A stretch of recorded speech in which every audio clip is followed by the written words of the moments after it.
guys, so welcome back to my channel, Lutong Pinoy para sa pagkain Pinoy. So ngayon guys, medyo ngayon lang ako naka-vlog ulit kasi busy lang tayo guys. Marami tayong mga asikaso, tapos medyo naano lang ako ng konti sa channel ko kasi naano ako na reuse content. So yung channel ko pala, kaya pala nag-reuse content dahil sa mga ginagamit ko siguro mga background music or mga may pinopost daw ako na hindi daw sa akin, pero sa akin naman yung lahat video. Wala naman akong pinopost na hindi akin. So doon lang ako sa mga siguro yung mga music na ginagamit ko. So ngayon guys, yung iba-vlog ko ngayon guys sa aking pagbabalik. So guys, ito yung ituturo kung paano tayo magluto ng bigas na mais. So rice corn, sa English pa. Tapos dito sa amin guys, natawag ko ng kalimbugas. So perfect to guys sa mga nagda-diet kasi ano to siya guys kumaga, tapos sa mga diabetes yan, low sugar na to yan. Sa amin to tinatawag na kalimbugas, medyo popular dun sa amin yan. So partner natin siya kanya guys, yung tinatawag na siya, high spicy paksiw na bangus. So leftover na to guys, hindi naman tinatawag na leftover kasi sariwa pa naman siya. So ang lang dito, yung laman lang guys, ginawa kong kilawin. Kaya yung sobra, yung hindi na pwede makilaw, so ayan, pwede pa to guys yung mga bili niya guys. So yun, i-partner natin sa ating rice, natatawag to sa kanin na bigas na mais. Ayan. So ang ginawa natin una guys, so kailangan natin pakulo ng tubig. Yan, kumukulo na siya guys. So yan, ituturo natin kung paano siya lutuin talaga. Pero sa amin, sa Mindanao, marami na nakakalam. So dito sa Manila siguro, wala kasi ako napansin dito na bigas na mais Nakakaalam lang din sa bigas na mais yung mga Kabisayaan. So ayan, lutuin na natin. So ayan guys, so kailangan natin magpakulo ng tubig. Ayan. So pakulo lang tayo ng tubig guys. So pag kumulo na, ilagay na natin bigas mais. Ayan. So kailangan yung hindi siya makulang sa tubig. Yan. So kailangan siya guys, may 1 inch siya na nasa tubig. Kailangan may 1 inch siya guys. Yan. Yan. So kailangan hindi siya kulang sa tubig guys. Yan. So pag i-level niyo siya guys, so kailangan 1 inch lang siya, yung level niya sa tubig at sa bigas yan. So kailangan mo siyang lagi siyang tawag ito. Kung sa amin pa sugkayin. Yan, pwede na yan siya guys, yun. So pangit siya pag may pag tawag ito, kulang sa tubig. So parang may sabaw pa siya guys pa yan. So laluin lang siya guys. Yan. Tapos apoy natin dito sa portion na to.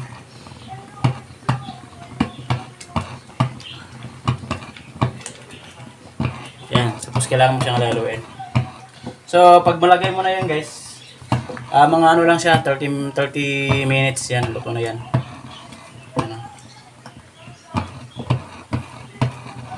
So kailangan siya, wag siyang wag siyang sobra sa tubig.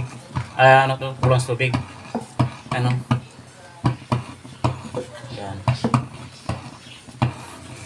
Yan guys.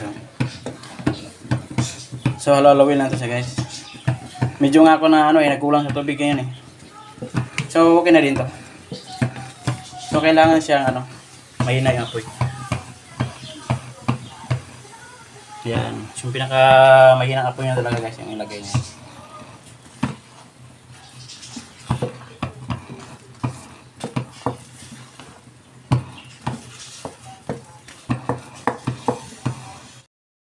So yun guys, kailangan mo talaga siyang guys, haluin para ma-mix lahat.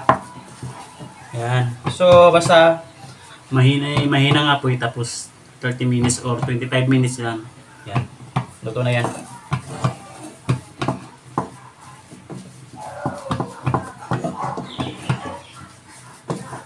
Pag mo na siya, matawag ito, mahalo mo na siya, ma-mix mo na sa lahat. So pwede mo na siyang iwanan sa mahinang apoy, tapos takpan niya siya guys. Diyos. So ito na pala yung ano natin, no? Luto natin na rice corn. So malalaman natin yan guys, pag tinikman nyo, malambot na siya.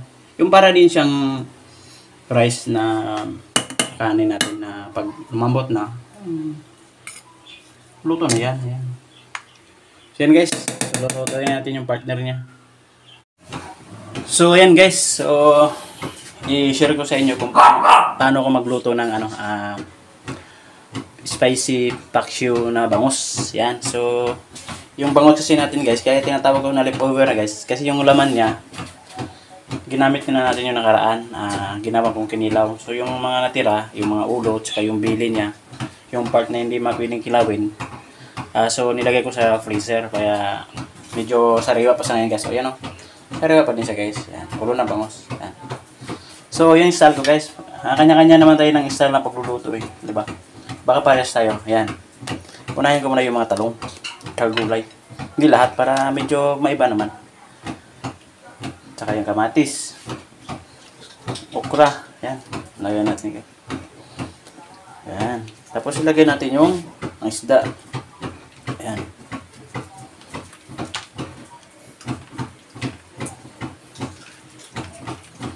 Yan. Parang yung sinasapin na natin siya guys. Ayun. Yan. Tapos ibuhusan natin yung lahat ng mga yan, luya. Kailangan talaga yung luya guys kasi pangpaalis ng langsa yan. Sibuyas saka bawang talaga yan hindi maalis. Yan. So kailangan natin maraming gulay para masarap. Yan.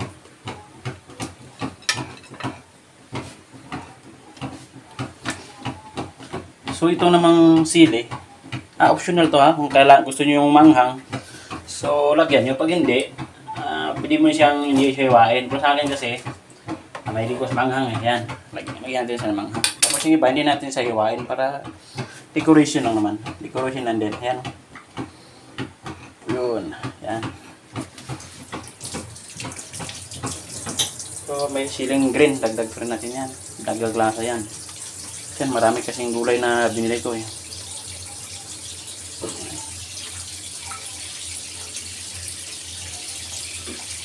Diba? So, maglagay lang tayo ng panimpla, suka, asin, saka magic sarap or bitsin. Depende na sa inyo kung ano yung gagamitin nyo. Ayan, maglagay na tayo ng suka. Pwede nyo sa lagyan ng tubig guys kung gusto nyo may sabaw-sabaw. Ayan.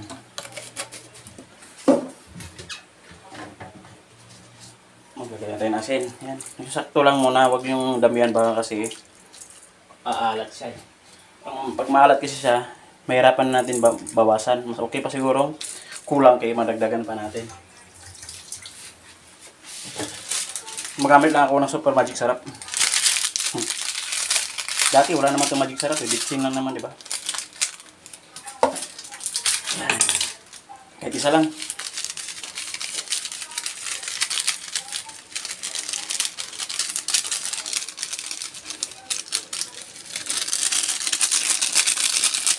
Tapos maglagay tayo ng paminta.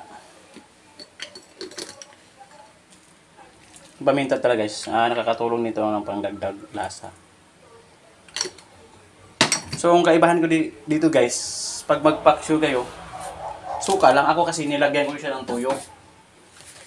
Mahilig talaga kung maglagay ng toyo. Para tinatawag na siya natin na pak choy na inadubo. Yan.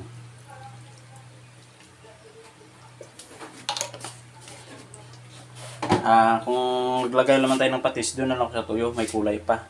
Ayan.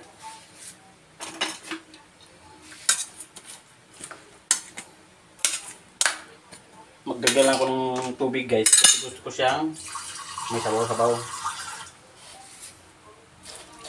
Ayan. So, mamaya, pag kumulo na siya, saka na natin makuha yung saktong lasa. Tikman natin kung ano yung kulang na idadagdag natin. Depende rin sa inyo guys, kasi kanya-kanya tayo ng panlasa eh. So ang akin lang talaga, ayaw ko matabang. Yun lang. Gusto ko yung sakto lang, maalat naman, namis-tamis. Yan. So guys, lagay na natin to. So yan guys, antayin na natin siya gumulo. Ha? Yan. siksik talaga sa ingredients niyan guys. Huwag niyong tipirin sa pagluto para masarap. So ayan guys, sa pollution na to guys. So ayan, kumukulo na siya. So dito na natin malaman kung ano yung kulang or ano sa timpla natin. Kasi pag kumulo na yan guys, yan, mamimix na talaga yung tinitimpla natin yan. So ngayon, tikman natin kung ano yung kulang or sakto na ba or baka masyadong naalatan. Yan.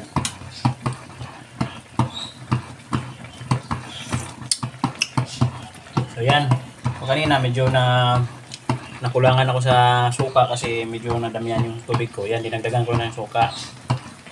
So ang lasa ngayon guys, maalat na manamis-tamis na maasim. Yan ha. Hindi siya maalat siya guys. Yung alat talaga. Yung ano lang. Iba kasi yung matabang eh. Pag matabang na maasim na manamis-tamis tangit. So ang timpla, medyo maalat-alat siya na manamis-tamis na maasim. Yan. Tapos manghang. So magtakpan na natin ito ng mga 5 minutes. Yan. Yung gulay naman, so medyo wag siya masyadong overcook. Sakto lang. So takpan natin guys.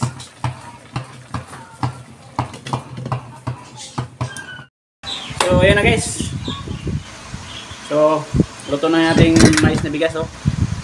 Ang ginawa ko guys, medyo pinano ko na siya, pinalamig. Yung malamig. Ang kaya nating kamay-kamay. Ito yung ating ulam na pinapartner natin sa kanya na paksiw with adobo. Paksiw na adobo na bangos. Yan. Ha? Kailangan natin magkamagas yun. Nakahugas na ako kahapon. Ang ukra guys oh. Saka yung plong. Saka yung taba ng bangos. Yan. Siyempre, kailangan din lagyan ng sili. Yan. Tapos, gano'n yan guys.